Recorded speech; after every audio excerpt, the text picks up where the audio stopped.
Why don't we flip the script and just give that all away? And so when you go onto the site, you can go through that same process, but with the same firepower that I had, with the same math that we had, with the same AI that we use to set rents and figure out what to pay for houses and how to manage the expenses. We could do the whole thing for you, and you never have to leave the site. So it's not like I'm going to send you here to get a mortgage. I'm going to send you there to get an inspection. Corwyn, you never have to leave the site. So you pick a house on the site. You say, George, I want to buy a house in Charlotte. You and I look at a house, you pick it, and then bang, everything starts. And Corwyn, you do absolutely nothing.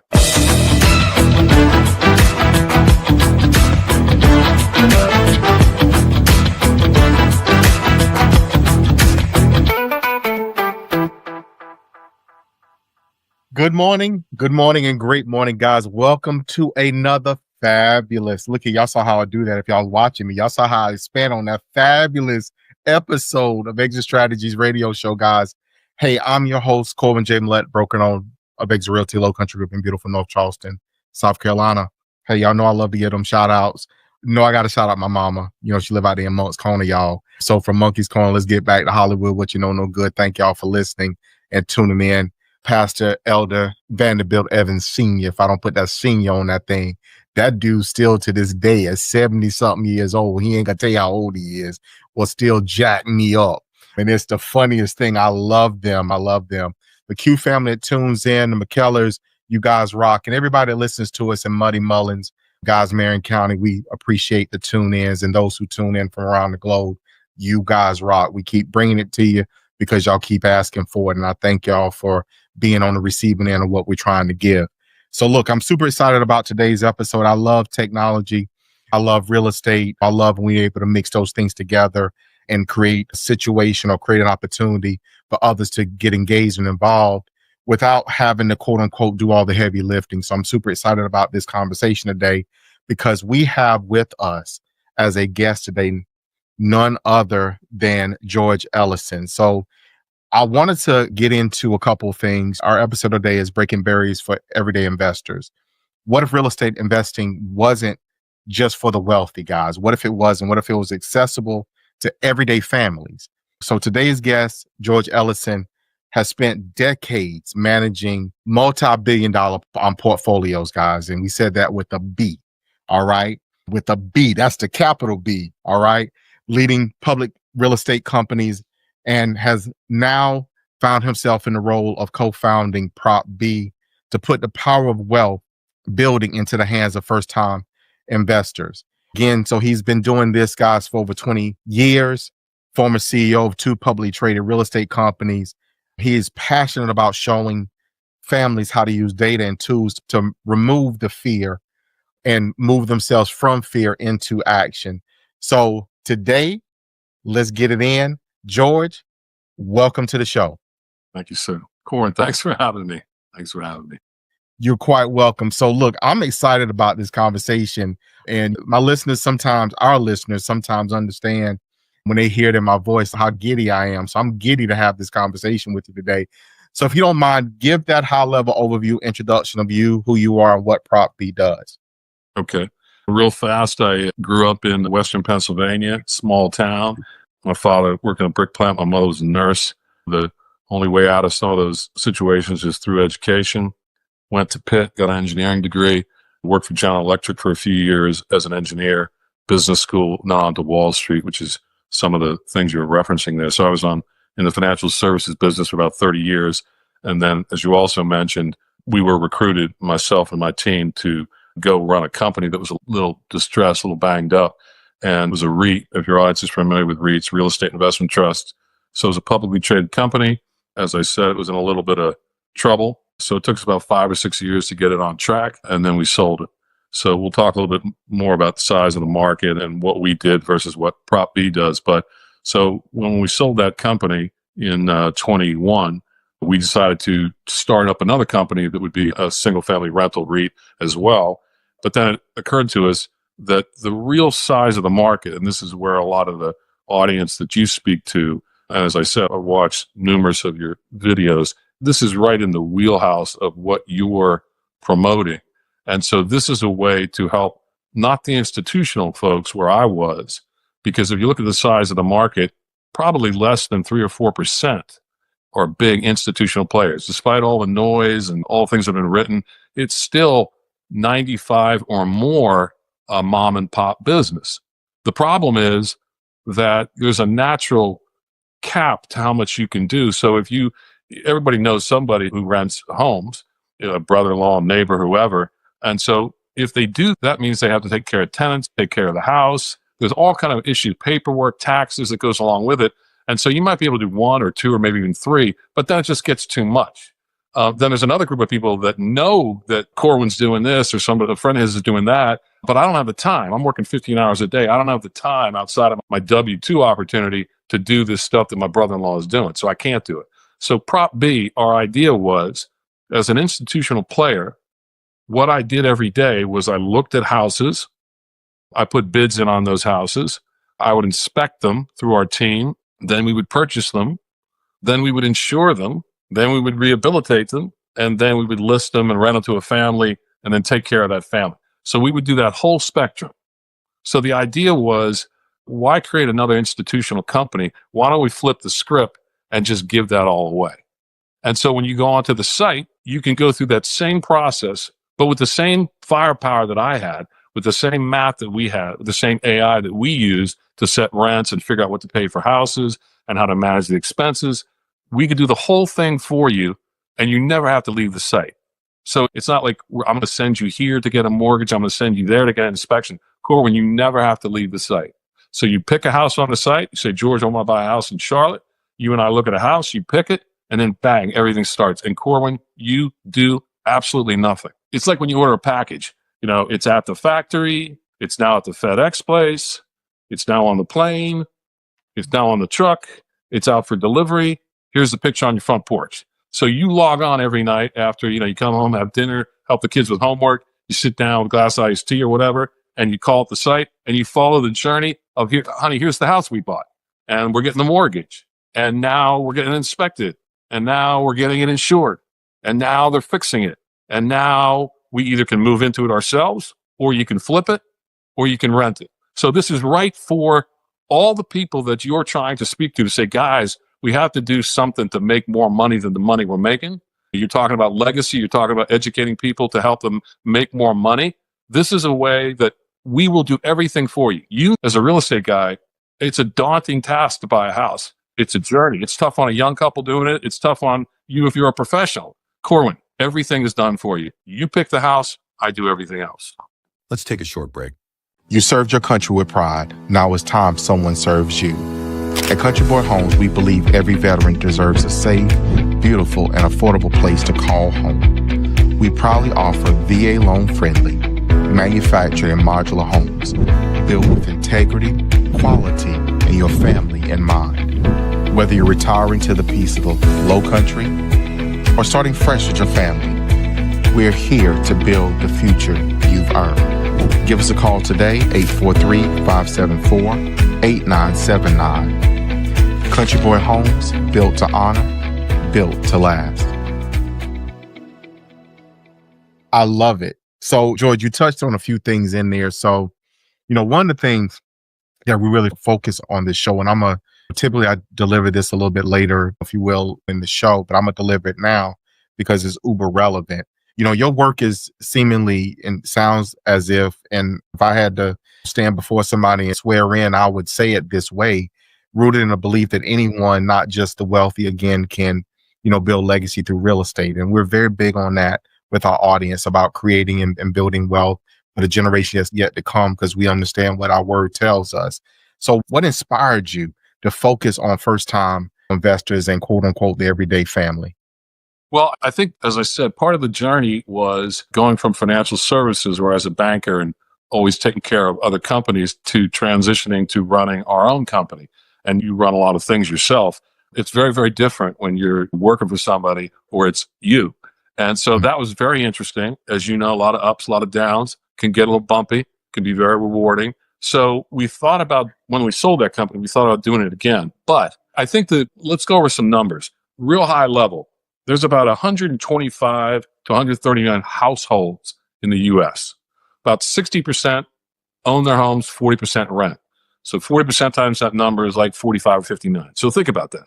45 or 50 million families rent in this country right now, and it's growing. Okay, so now let's break that down further, because some of that I want to serve, some of that I'm not interested in.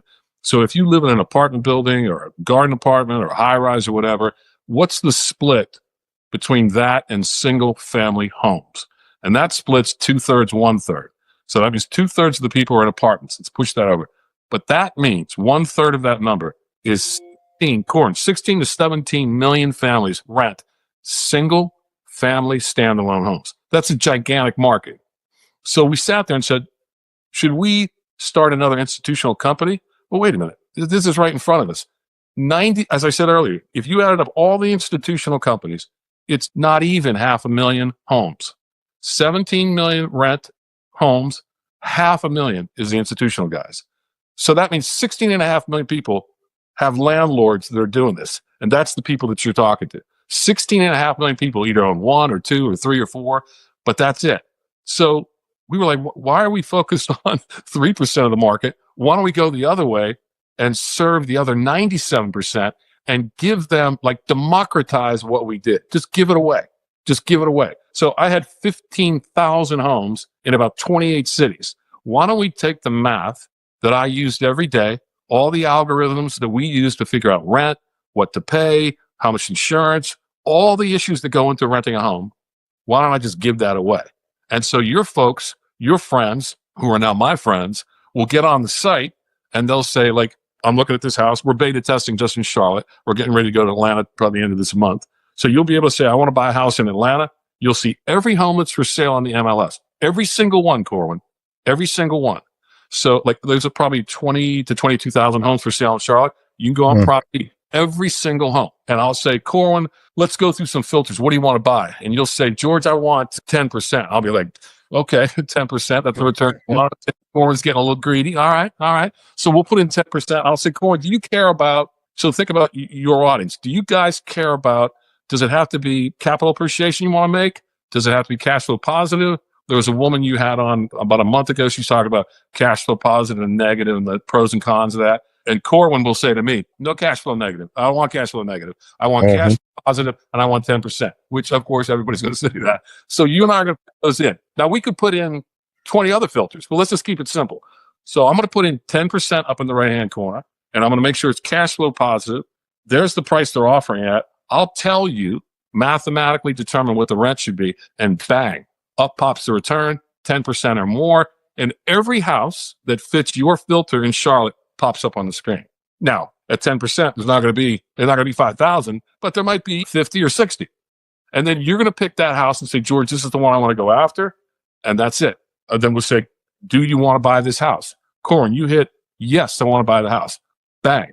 Alan Tate, I don't know, Alan Tate in Charlotte, part of the Howard Hanna group up in Pittsburgh. So that's our part. We have a partnership with every vendor I'm going to talk to you about. So Alan Tate, our partner. And so a woman from Alan Tate will send you a text and say, Corwyn, I see you want to buy a house. So you're talking to a human being. This isn't a bot. This isn't like AI or whatever. This is a human being. There's 2 women that are totally devoted to Prop B at Alan Tate. That's all they do. They take care of us. So, so Denise will ping you and say, Corwyn, what's going on? Are you represented? Do you need representation? You obviously probably would not. You say, yes, I need an Alan Tate rep. So now you have your own broker. Then we move into, do you want a mortgage? And I don't send Wells Fargo's site, Corwyn. You never leave. I just ask you, are you an investor or are you going to live in the house? And you'll say, no, George. And so as debt service coverage is one kind of lending for a person who's going to live, there's a different kind of lending. So you say, I'm an investor. So we have a group, Churchill Real Estate. You can look them up in Charlotte. That's my leaf guy. I apologize. So Churchill Real Estate now reaches out to you and says, let's pre-qualify you for a mortgage. And you start that process. So every night you're coming home, you're following online. How's the mortgage going? What process are we in? What do I need to send? They'll tell you what you need to send. Then you say, okay, I need to do an inspection on this house. Inspectify. You say, yes, I want an inspection. Now, any of these services, you can say, I'll do that myself, or I don't want to do that. But let's just go through all the services. So you say, yes, I want an inspection. A person from Inspectify pings you. They say, Corwyn, what kind of inspection do you want? You say general, maybe radon, maybe this, maybe that. Credit card, I'll be there in 48 hours. Inspection comes. So before you buy, as you know, as a real estate agent, like, what shape is the house in? So I just bought a house through the site over the last month. just to make sure all my stuff held together. So Expectify came in and they said, it's going to be about, I think it was a $315,000 house. They said it's going to be about $15,000 worth of work. Here's what we're going to do. Okay, great. So we close on the house. The insurance guy pings me, gives me a quote on insurance. So everything's done. You never leave the site. You pick the house, you finance the house, you inspected the house, you insured the house, you close on the house, and now the house that I just bought, Lesson is the name of the company, Lessen. Lesson is now at the house, fixing the house. So Core, when they get there, they call me up and they say, look, the $15,000 that we quoted you is totally fine. And we have connected the inspection to the people who do the work. So when I tell you it's $15,000, that's also a scope. As a real estate guy, you know there's a difference. So the scope of the work, the price of that work is determined by the guy who does the work. So I'm not going to say to you, oh, I said 15, but it's probably going to be more like this. But what they did say to me was 15's nice, but if you wanted to put a little bit extra into this, we can make it really beautiful. I said, okay, fine. So we're going to put a little bit more into it. They're at the house right now. I'm going to go see it tomorrow because I was out of town. We'll go see the house. And then you and I would sit down and say, do we want to rent it? Are we going to live in it? Or do we want to flip it? So I'll probably pay $315. I think I'm going to put probably 30 into it. So I'll be in for $345. But Corwyn, I think we could offer this thing in the low 400s. And that's 3 months. That's like 3 months of work. So Corwyn, you could do that 2 or 3 or 4 times a year. So for your folks who are all working like crazy and don't have a lot of time, or they're capped out on how much of this they can do, both of those, like one of the questions that you sent earlier, like who's the audience? So the audience is people who are doing it, but don't have the capacity to do more, or people who want to do it and just flat out don't have the time. Corwyn, you pick the house, and then all you do is track the package. Just track the package. And then tell me where to send a check. That's amazing. So what I've noticed, and so for our listeners, guys, look, I've been playing around on the website. So the metrics are impressive. But I do want to touch on one thing, George, before we come back and hone in on that piece, because you said something I think is very profound. We've had this misnomer, misinformation, if you will, about institutional investors buying up everything. And what you just pointed out is that they represent a much smaller share than many believe to be the case. Why do you think there's such misinformation? Where my question will be or is. And then from there, we're going to move into these metrics because we want people to get the real meat and potatoes on Prop B today. But give me your opinion on that if you don't mind. Sure. So I was in that chair, right? I was the CEO of one of those companies. So I was always in investor meetings and earnings calls. So that question comes up all the time. There was I think the guy's name was Joel Miller you had on a while back. Was that the guy that wrote the book, the real long book? It was like a 600-page book the guy wrote or something. So he was talking about like education gets you through it, like knowledge gets you through it. But let's stick managed by fact. So the facts are, as I said, 17 million families are renting homes.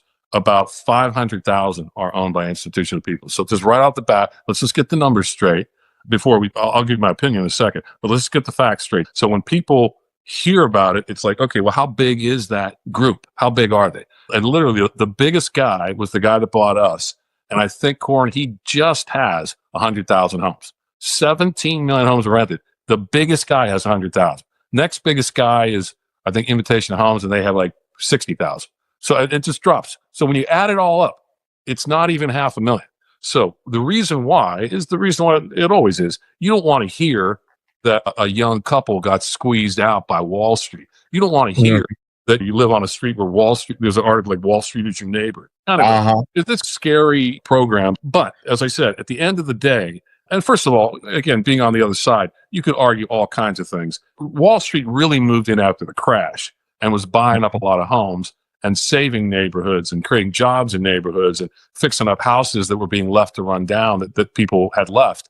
And so there's all kind of data that those companies put out, which I'm not a part of anymore, that talks about how many jobs they create, how much money they put into communities. And so there's two sides to a pancake. So the bottom line is that this market is still dominated by your listeners. The people who want to invest or the people who are already investing are easily over 95% of the market. So the big guys can do whatever they want to do. This is still a mom and pop market. And so what we're trying to do is actually a little twisted. We're trying to take all that math, all that science, all that art, all that firepower, and give it to the 97%. So your listeners will have the exact same firepower that guy with 100,000 homes has. Your guys will have so setting rent, for example, we look at all public information, all available information to help you set the rent. We're looking at tens of thousands of homes. So when we tell you what the rent should be, we have figured out, when I tell you it's 1950, it's not 1800 and it's not 2200. It's 1950. That's what we did for a living. As a public company, you have shareholders. You got to get that rent right. Because if you're too high, it sits empty. If you're too low, you don't cover your expenses. So setting the rent is the most important issue. And we give that to you for free. Wow. So you guys have, again, this metric system, if you will, or the system where you guys have your metrics out. Let me phrase it that way, so we don't think we're in grade school and trying to learn the metric system. You guys have gotten this thing here, man. It's like a muscle car. It's literally like a muscle car, like sitting there, boom. When I look at it, give us some of the, how did you get there? And why are those metrics so important? Well, as I said, the way we got there was simply it was sitting right in front of us. We were saying, maybe we should start another company and build up. We had 15,000 homes. Why don't we try and build that again? So that was one idea. It requires an enormous amount of capital because remember, in that situation, I'm owning the homes, right? I have to have, like when we sold the company, I think we sold it for $2.5 billion. If you want to get into that, and we were one of the smaller guys. So I think Invitation Homes has a market cap of like 8 or 9 or 10 billion. It's a very heavy capital exercise when you do what we did. This was, wait a minute, we could create a prop tech site that's very, very low capital and people will use it and it can be free. So instead of like flying all over the world like I was doing, trying to raise billions of dollars from this guy or that guy, it was like, wait a minute, we're totally looking at this the wrong way. So that's why we flipped and said, what if we gave away all of our brain power? What if we gave it away to people? Would people be interested in that? And so I think there's a need. We think there's a need for people to have this tool. And so it'll make the people who do it already, rent homes already, it'll make their life easier. But more importantly, it'll make the market bigger because people that can't access that tool in their toolbox now can get there. And so that was sort of where, what that means to people. It's a way to empower people, but be just as strong, just as fast, just as accurate as those guys sitting up in New York. So why is it important? We talk about this on occasion on the show, George, but why is it important for people to think like a pro? Like, why should they, again, your system, your platform makes it factual, makes it the bullet points you said, lead with facts. Why is it that people should really take the emotion out of this wealth building journey? Well, I think if you look at and you've talked to so many, one of the shows I was watching, I think you just hit your 100 mark. So you've talked to dozens and dozens of professional investors, and there isn't one of them that you have interviewed that, of course, they're in the equity market. Of course, they're in the bond market. They might be in commodities or gold or whatever. But Corwyn, there isn't one that isn't in real estate. So somehow the REIT market was created to try to help people buy stocks that got you into real estate. But this is one step further. This is, if you own homes, have current income coming in, it's an inflation hedge because the price of the house usually goes up. Even after the crash, the market has recovered fourfold since where it was. So you have an appreciating asset. It's a hard asset, a real asset.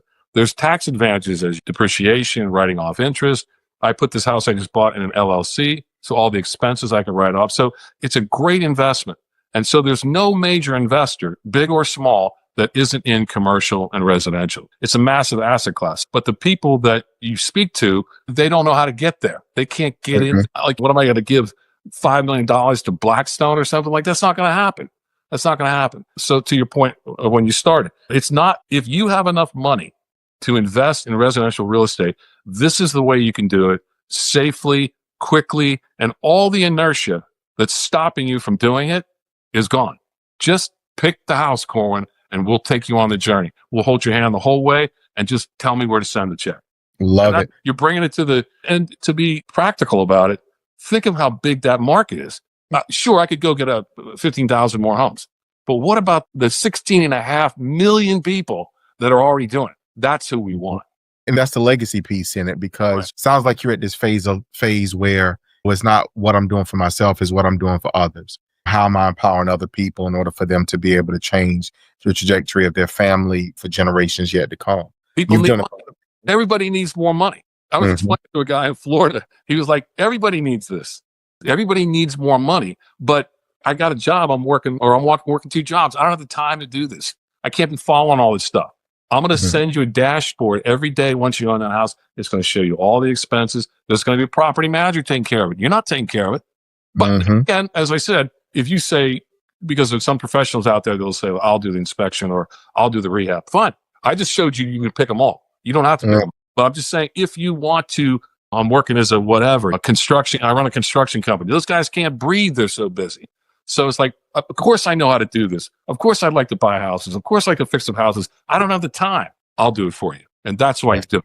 That's huge. So, George, we're quickly getting up on the end of today's show. Where can people get to you? Where can they get to where's the site? How do you want people to engage?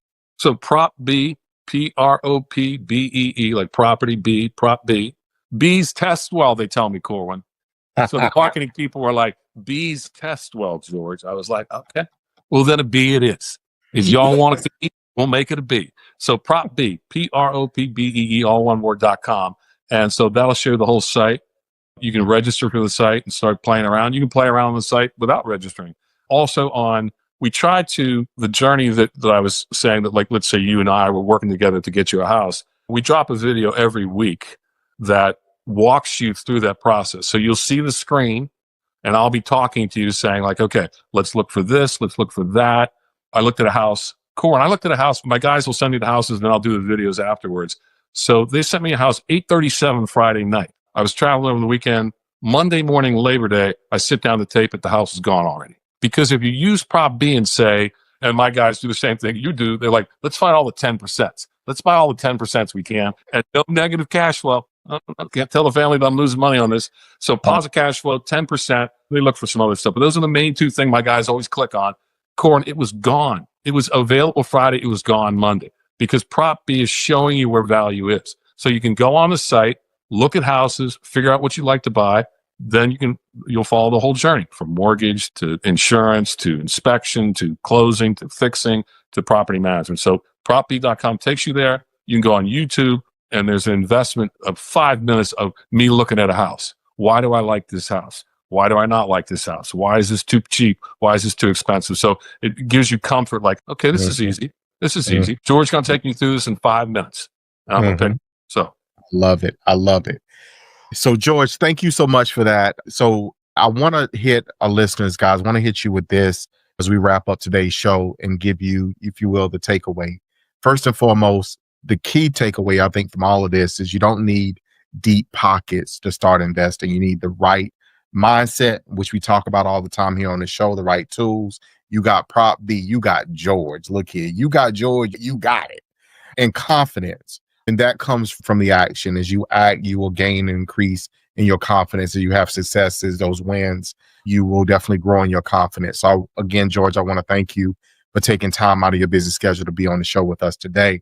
My takeaway from you, George, real estate is one of the most powerful paths to financial freedom. We know that, we believe that when everyday people have access to data and education, which you're giving them, they can start building legacies that last. So my friend, I really appreciate what you're doing and how you're working diligently and faithfully out here to make a difference in people's lives. So, George, look here, I'd love to have you back on the show in the future. We'll definitely get to work with your team and get your schedule to get back in because there's so much information that we still have yet to peel back in these layers about what you're doing and what Prop B is able to help people accomplish. Maybe so we can you do a screen share like inside of your show? I'm being serious. Is that possible to do a screen share where we could like walk people through stuff?